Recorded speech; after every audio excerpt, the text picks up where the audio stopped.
Hai anak-anak Miss semuanya. Hari ini kita kembali lagi melanjutkan pelajaran kita, di mana minggu lalu kita sudah membahas Roh Kudus, dan hari ini kita melanjutkan kepada Roh Kudus menyadarkan dosa dan membimbing dalam pertobatan. Oke. Jadi, sebelumnya kita akan mempelajari pengertian daripada dosa. Nah, dosa itu sendiri adalah perbuatan yang menyimpang dari perintah Allah dan melanggar semua perintah Allah. Oke, jadi jika kita melanggar perintah Allah dan menyimpang dari semua yang dilarang oleh Allah, maka itu adalah dosa. Oke, nah yang pertama, manusia masih hidup dalam keinginan daging dan itu adalah hamba daripada dosa. Kemudian yang kedua, manusia merasa tidak harus meninggalkan dosa dan matanya seolah-olah buta hingga tidak dapat melihat kebenaran, dan segala usahanya pun itu tidak berhasil untuk melepaskan dirinya dari keterikatan dosa. Nah, itu dianya. Itu adalah pengertian dosa, di mana manusia tidak sadar dan tidak merasa harus meninggalkan semua dosa-dosanya. Ya, jadi dia terikat dalam belenggu dosa. Oke, kuasa Roh Kudus dalam menyadarkan dosa. Nah, Miss, bagaimana Roh Kudus bisa menyadarkan manusia daripada dosanya? Nah, jadi di sini setiap orang berdosa yang menyimpang daripada ajaran Tuhan, yang melakukan yang menyakitkan hati Tuhan, tidak mematuhi hukum Taurat, ya, Roh Kudus akan berkuasa untuk menolongnya agar dia dapat bertobat. Jadi, ketika Roh Kudus menyadarkan akan dosanya, barulah seseorang itu akan menyadari terhadap dosanya. Tapi untuk di sini Miss kasih tahu, ya, seorang yang ingin bertobat dan menyadari dosanya, dia harus menerima Roh Kudus. Barulah Roh Kudus itu akan bekerja dalam dirinya. Ketika Roh Kudus itu bekerja dalam dirinya, maka seseorang itu mampu melepaskan segala dosa-dosanya. Oke, kita lanjut. Ada 4 tools penting Roh Kudus. Yang pertama, memuliakan Kristus. Yang kedua, menyadarkan manusia akan dosa. Yang ketiga, memimpin manusia kepada kebenaran. Yang keempat, memberi penghiburan kepada orang percaya. Nah, kita akan membahas poin yang kedua, menyadarkan manusia akan dosa. Oke, di sini Roh Kudus datang ke dunia memimpin manusia kepada keselamatan di dalam Kristus dan menyadarkan manusia akan dosanya. Akan ada keadilan dan penghakiman Tuhan Yesus. Nah, di sini dalam Yohanes 16 ayat 8 sampai 11 ya. Di mana Roh Kudus itu datang untuk membantu manusia dan membawa manusia ke dalam keselamatan di dalam Kristus. Di mana Roh Kudus akan menyadarkan manusia akan dosa-dosanya. Kita tahu bahwa Yesus sendiri sudah mati di kayu salib. Namun dalam hal itu juga tidak sepenuhnya setiap orang yang menyaksikan kematian Tuhan Yesus itu bertobat dan menyadari dosanya. Sementara Yesus sendiri tidak lama di bumi dan dia harus naik ke surga. Untuk itu Tuhan kirimkan Roh Kudus untuk menyadarkan semua orang berdosa. Nah, dalam hal ini Roh Kudus yang diberikan Tuhan itu adalah suci. Karena apa? Karena Tuhan sendiri yang memberikan rohnya. Kita lanjut. Bagaimana Roh Kudus dapat kita rasakan dan bagaimana Roh Kudus mengingatkan kita akan dosa kita. Oke, kita lihat di situ ada yang kedap-kedip, itu namanya suara hati. Saat berdialog dengan diri sendiri biasanya ada suara lain. Misalnya ya, kita lihat tuh ada uang tuh 10.000, terus ambil aja, terus ada yang bilang jangan diambil, itu uang orang, atau tanya aja siapa yang punya. Nah, itu adalah suara hati nurani kita. Tapi kembali lagi terus ambil aja uangnya. Itu suara apa sih? Suara hati nurani, suara Roh Kudus, atau suara iblis? Nah, anak-anak Miss, kita harus tahu itu suara siapa. Kita tidak boleh asal-asal saja. Ya, kita bilang, oh, itu mungkin suara rohani, suara Roh Kudus, gitu kan? No, belum tentu. Ya, mana suara hati nurani, suara Roh Kudus, atau suara iblis? Miss, kita harus dengerin suara siapa? Suara nurani, suara Roh Kudus, atau suara iblis? Oke, kita lihat jawabannya. Oke. Answer. Roh manusia, setiap kita memiliki roh. Bahkan setelah kita mati, roh kita akan kembali kepada Tuhan. Nah, saat kita hidup juga kita memiliki roh, dan roh manusia itu adalah pelita Tuhan yang menyelidiki seluruh lubuk hatinya. Itu terdapat dalam Amsal 20 ayat 27. Nah, hati nurani adalah pemberian Tuhan. Untuk itu kita harus menyerahkan hati nurani kita kepada Tuhan agar nurani kita suci dan setiap saat dikuasai oleh Roh Kudus.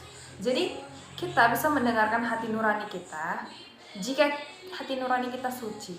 Hati nurani kita yang suci itu bagaimana, Miss? Karena setiap hari kita selalu mengisinya dengan firman, berdoa, percaya kepada Tuhan, maka hati nurani kita itu akan dipenuhi dengan kesucian. Lalu kesucian itu akan diisi dengan Roh Kudus, karena Roh Kudus itu adalah suci. Oke. Tidak seorang pun bisa membersihkan hati nuraninya sendiri. Ya, Tuhan akan menyucikan hati kita hari ke hari. Setiap hari kita memberikan hati kita, maka setiap hari juga Tuhan akan menyucikan hati kita. Mungkin hati kita hari ini kita beri kepada Tuhan, lalu besok kita berbuat jahat. Ya, hati kita sudah tercemar. Jangan lengah, kita harus memberikan hati kita kepada Tuhan lagi, agar hati kita disucikan. Begitu juga dengan anak-anak yang di rumah, masa-masa pandemi ini, yang tidak lagi mau sopan dengan orang tuanya, melupakan Tuhan di rumah. Ayo, ingat, jangan main gadget aja, ya, lebih kepada penguasaan diri. Dalam pandemi ini jangan merasa dunia kita sendiri, kita lupa Tuhan, kita lupa mendoakan teman-teman, kita lupa semuanya. Oke? Justru kita harus memperkuat hubungan kita dengan Tuhan, ya. Oke, selanjutnya, Miss, bagaimana sih cara kerjanya manusia itu bisa sadar akan dosanya? Nah, jadi dalam yang tadi itu sudah kita bilang, Roh Kudus datang ke dunia untuk menyadarkan dosa manusia, di mana setiap dosa itu akan dihukum dan diadili. Lalu saat manusia mengetahui hal itu, pasti manusia itu akan berjuang untuk mendapatkan pengampunan dosa, di mana tidak ada orang yang mau hidupnya itu dihukum ke dalam api neraka. Meskipun ada beberapa orang yang sangat udah cuek gitu kan. Nah, tapi di sini kembali lagi, ya. Kalau seseorang itu nggak mau menerima Roh Kudus, dia menolak Roh Kudus, maka Roh Kudus tidak akan masuk dalam hatinya. Saat dia mendengarkan jangan mencuri, ya dia tidak mencuri. Nah, saat itulah dia mendengarkan hati nuraninya dan Roh Kudus bekerja dalam hidupnya. Roh Kudus masuk perlahan, kemudian Roh Kudus akan membimbingnya ke dalam kebenaran. Dia tidak mencuri, kemudian dia meninggalkan dosa untuk mencuri. Nah, setiap saat Roh Kudus bekerja, dia mendengarkannya, hati nuraninya bilang untuk melakukan yang baik, dia tetap mendengarkan, tidak mengeraskan hatinya, maka Tuhanlah yang campur tangan dan Roh Kudus yang akan bekerja. Berarti yang dikatakan hati nuraninya itu ialah perkataan Roh Kudus. Seperti itu. Tapi kalau dia menolak, udah aku curi aja, tuh nggak ada yang tahu. Oh, udah nggak usah, dengerin aja kata dicuri aja. Dah, berarti iblis yang masuk. Roh Kudus akan pergi daripadanya, undur. Ya, tapi Miss mau ingatkan, menolak Roh Kudus adalah dosa yang tidak dapat terampuni. Bagaimana mungkin Roh Kudus yang sudah mengingatkan kita menolak? Sementara Roh Kudus itu adalah Allah sendiri yang mengingatkan kita. Kita sudah berdosa dan tidak dapat diampuni. Seperti itu, ya. Jadi kita harus hati-hati. Oke, selanjutnya kita akan belajar mengenai Roh Kudus membimbing kepada pertobatan. Kalau yang tadi Roh Kudus menyadarkan akan dosa kita, dimana kita mendengarkan suara Roh Kudus, setiap hari kita berdoa, terus kita diajari, ya, ini hal yang tidak baik ya anakku. Oke, besok hati kita sudah tenang. Coba ingat lagi, kalau kita mencuri pasti hati kita itu akan merasa berdosa. Sementara saat kita tidak mencuri terus kita ambil uangnya, teman-teman ada yang punya uang ini enggak? Ini uang siapa ya? Pasti hati kita senang. Oh, kita ini anak yang mulia, baik hati. Ternyata kita ini anak Tuhan. Pasti kita akan bangga. Nah, selanjutnya Roh Kudus membimbing kepada pertobatan. Setelah manusia menyadari dosanya, maka dia akan bertobat. Oke? Kalau manusia tidak menyadari dosanya, dia tidak akan pernah bertobat. Oke? Bagaimana Roh Kudus membimbing orang berdosa yang sudah menyadari dosanya sehingga dia bertobat? Oke, kita lanjut. Karena banyak orang yang sudah tahu itu dosa, tapi dia nggak mau bertobat. Ya, tidak semua orang yang menyadari dosanya itu mau bertobat. Oke, kita bersyukur kalau kita sadar dosa dan kita bertobat, berarti Roh Kudus hidup di dalam diri kita. Ya, jangan hanya sadar itu dosa tapi nggak mau menerima Roh Kudus, maka Roh Kudus tidak akan pernah bekerja. Tidak akan ada perubahan. Kita lanjut, kita belajar dari pertobatan Paulus. Ya, Saulus atau Rasul Paulus itu adalah satu orang yang sama. Sebelum bertobat namanya Saulus dan setelah bertobat diganti menjadi Paulus. Apa yang terjadi dengan Paulus pada waktu itu? Kita lihat cuplikan berikut ini.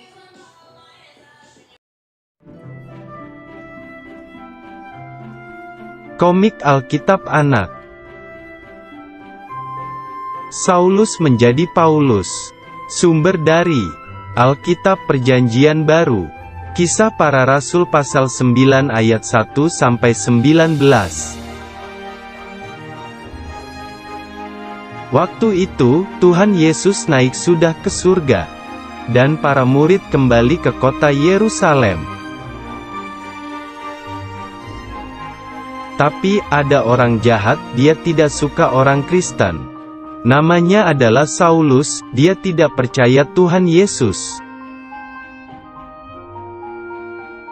Saulus ingin mencari dan menangkap semua orang Kristen laki-laki dan perempuan.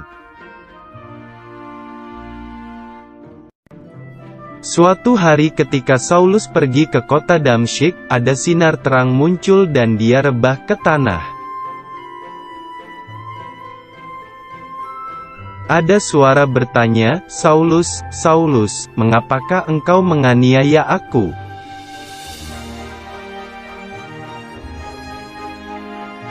Lalu Saulus menjawab, "Siapakah engkau, Tuhan?" Suara itu berkata, "Akulah Yesus yang kau aniaya itu." Tiba-tiba mata Saulus menjadi buta. Teman-temannya menuntunnya berjalan. 3 hari kemudian, Tuhan menyuruh Ananias untuk menyembuhkan mata Saulus yang buta. Ananias menumpangkan tangannya ke Saulus dan berdoa agar dapat melihat lagi.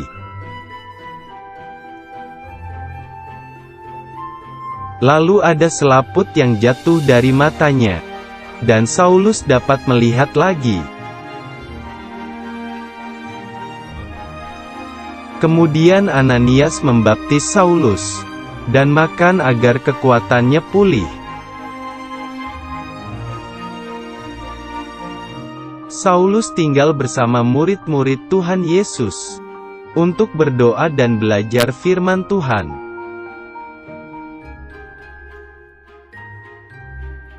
Akhirnya, Saulus menjadi percaya Tuhan Yesus, dan namanya diganti menjadi Paulus.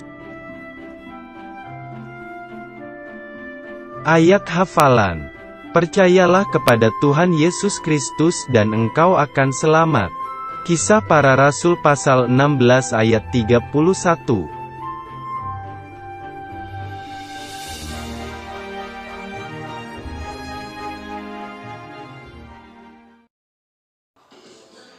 Oke, anak-anak, ini sudah tahu kan tadi mengenai cerita tentang Paulus, di mana dia sendiri sangat menyiksa orang-orang Kristen. Saulus yang seorang yang hidup taat hukum Taurat, sementara orang Kristen itu percaya bahwa Tuhan Yesus sudah menebus mereka dan mereka akan hidup tanpa di bawah hukum Taurat lagi. Tapi Saulus waktu itu tidak percaya sehingga dia bertemu dengan Yesus. Nah, apa yang terjadi dengan Saulus pada waktu itu? Dia benar-benar bertobat. Oke, apa yang kita petik dari poin Saulus? Yaitu Allah tidak akan membiarkan kita tetap dalam dosa. Ya, sebenarnya Allah itu membantu kita untuk keluar daripada dosa kita. Oke? Tapi kembali lagi, jika seorang itu tidak mau dikeluarkan dari dosanya, maka dianya tetap di dalam dosa. Meskipun Roh Kudus, Tuhan tidak pernah berhenti untuk membantu dia. Roh Kudus itu selalu membantu manusia untuk keluar daripada dosanya. Makanya Roh Kudus itu mengarahkan kita, otak manusia itu terlepas daripada dunia. Apa itu dunia, Miss? Dunia itu dimana kita keinginan daging kita besar, kita ingin happy, main game, nggak disuruh ngapa-ngapain, kita nggak mau belajar, kita mau dapat uang aja, kita mau terkenal, kita mau jadi YouTubers, gamers, tapi kita itu melupakan jati diri kita sebenarnya. Kita bisa menjadi YouTubers, tetap seorang yang rendah hati, berkenan di hadapan Tuhan, mengasihi orang lain. Kita bisa jadi gamers, tapi kita harus berbakti kepada orang tua, menghargai orang lain, sikap hidup kita itu baik, kita harus hidupin Roh Kudus di dalam diri kita. Tidak ada yang salah selagi kita masih bisa mengontrol. Jangan jadi kita lupa kepada Tuhan, kepada Sang Pencipta. Ya. Jadi Tuhan selalu mengirimkan Roh Kudus kepada kita semuanya. Nah, untuk anak-anak Miss pada hari ini, yuk kita terima Roh Kudus dalam hidup kita. Kita dengarkan apa kata Roh Kudus. Kita perbaiki hidup kita dari hari ke hari agar kita lebih lagi hidup benar di hadapan Tuhan. Oke? Kita dengarkan suara hati kita yang baik, jangan suara iblis. Supaya kita bisa membanggakan Tuhan, bukan membanggakan si iblis. Oke, untuk anak-anakmu sekian hari ini pelajaran kita. Miss harap semuanya dapat mendengarkan suara hati dengan baik dan menerima Roh Kudus dalam hidupmu, agar engkau berubah dan mendapat jamahan dari Tuhan. Tuhan Yesus memberkati. God bless you.